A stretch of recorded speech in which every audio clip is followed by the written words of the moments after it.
नमस्ते. आपलं अरविंद गणेश दामले चॅनेलमध्ये स्वागत आहे. मी अरविंद दामले आपल्यासमोर प्रस्तुत करीत आहे माझ्याच काही कविता. हा आहे ह्या कवितांच्या सत्राचा 543वा भाग. आपल्याला ह्या पसंत पडल्या तर चॅनेलला सबस्क्राईब करा, लाईक करा, शेअर करा आणि बेल आयकॉन दाबायला विसरू नका. तर माझी पहिली कविता आहे. एका श्रीमंत कुटुंबाने जवळच राहणाऱ्या अगदी गरीब कुटुंबाला मध्यम आकाराचा TV भेट म्हणून देऊन सांगितले, आता तुम्हाला करमणुकीसाठी रोज मालिका बघता येतील. 1 महिनाभर TV बघा आणि मग मला सांगा. 1 महिन्याने त्याने गरीबाला विचारले, रोज बघता की नाही TV? तो म्हणाला, आम्ही चौघंही रोज रात्री उशिरापर्यंत मालिका बघतो. मग तुम्हाला आता आणखी काय हवं आहे, कशाची गरज आहे?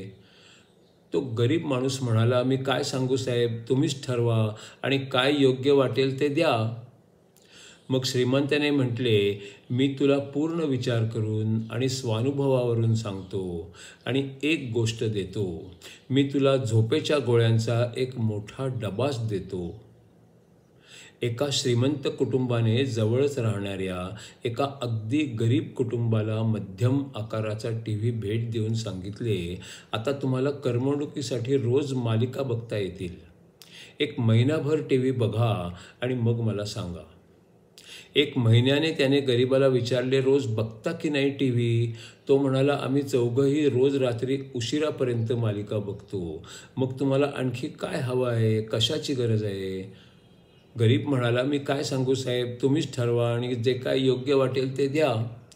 मग श्रीमंताने म्हटले, मी तुला पूर्ण विचार करून आणि स्वानुभवावरून सांगतो आणि एक गोष्ट देतो. मी तुला झोपेच्या गोळ्यांचा एक मोठा डबाच भेट म्हणून देतो. दुसरी कविता आहे. एक जण म्हणाला, आपल्याला जीवनात जर काही खास करायचे असेल तर त्यातील सर्व धोक्यांची जाणीव आधीपासूनच असायला हवी. दुसरा म्हणाला, आणि त्या सर्व धोक्यांकडे दुर्लक्ष करून पुढे जायची वाट शोधायला हवी. एक जण म्हणाला, आपल्याला जीवनात जर काही खास करायचे असेल तर त्यातील सर्व धोक्यांची जाणीव असायला हवी.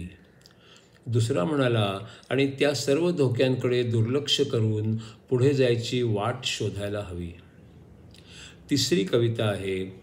शिव्या द्यायला शिकायच्या असतील तर सर्वात सोपा मार्ग हा आहे. 4 चाकी वाहन गर्दीतून जरा वेगात चालवायला हवे आहे. मग येणाऱ्या अनेक प्रकारच्या शिव्या रेकॉर्ड करून ठेवायला हव्या आहेत आणि मग सावकाश त्यांचा उच्चार आणि अर्थ दोन्ही समजून घ्यायला हवा आहे. शिव्या द्यायला शिकायच्या असतील तर सर्वात सोपा मार्ग हा आहे.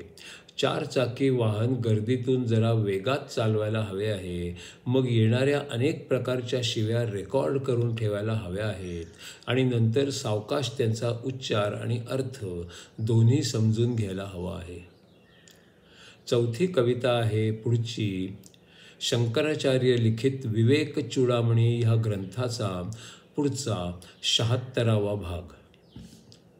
आपण काही बघतो आणिक तेच खरे वाटते, नीट बघितले तर कळते ते वरवरचे होते. आपण काही बघतो आणिक तेच खरे वाटते, नीट बघितले तर कळते ते वरवरचे होते. वरवरचे होते पण ते आतूनच बनले होते, आतल्यापासून बनले पण ते दिसत वेगळे होते. वरवरचे होते पण ते आतूनच बनले होते, आतल्यापासून बनले पण ते दिसत वेगळे होते. दिसत वेगळे होते अन ते आतल्यासारखे नव्हते. वरचे दूर केले तरच आतले दिसणार होते. दिसत वेगळे होते अन ते आतल्या सारखे नव्हते. वरचे दूर केले तरच आतले दिसणार होते. स्वप्नामध्ये काही दिसते खरेही ते वाटते. स्वप्न पलीकडे गेलो की कळते ते काही नव्हते. स्वप्नामध्ये काही दिसते खरेही ते वाटते. स्वप्नांपलीकडे गेलो की कळते ते काही नव्हते. जागेपणी जे दिसते ते अज्ञानच असते. त्याला भेदून गेलो तर मग आतील सत्य दिसते. जागेपणी जे दिसते ते अज्ञानच असते. त्याला भेदून गेलो तर मग आतील सत्य दिसते. आतील सत्य जाणवले तर सर्वांचे सारखे असते. देश जाती धर्म यांच्याही पलीकडे असते. आतील सत्य जाणवले तर सर्वांचे सारखे असते. देश जाती धर्म यांच्याही पलीकडे असते. कुटुंब परंपरा यांच्याही ते पलीकडे असते.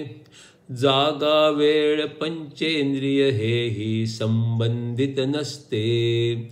कुटुंब परंपरा यांच्याही ते पलीकडे असते.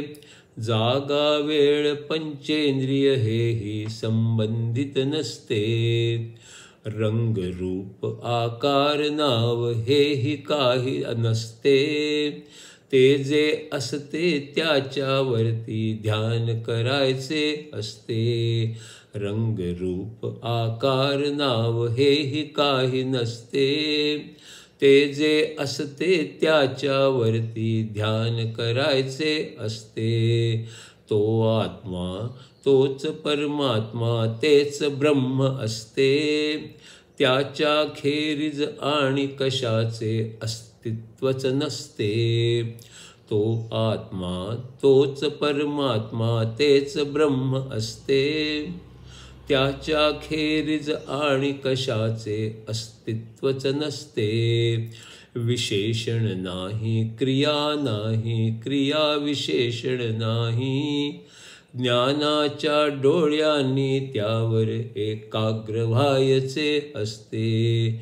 विशेषण नाही, क्रिया नाही, क्रिया विशेषण नाही. ज्ञानाच्या डोळ्यांनी त्यावर एकाग्र व्हायचे असते. हेच ज्ञान, हीच शुद्धता, हीच निर्मळता असते. ही सुरुवात, हीच आत्मा, हे प्रकाश असते. हेच ज्ञान, हीच शुद्धता, हीच निर्मळता असते. ही सुरुवात, हीच आत्मा, हे प्रकाश असते.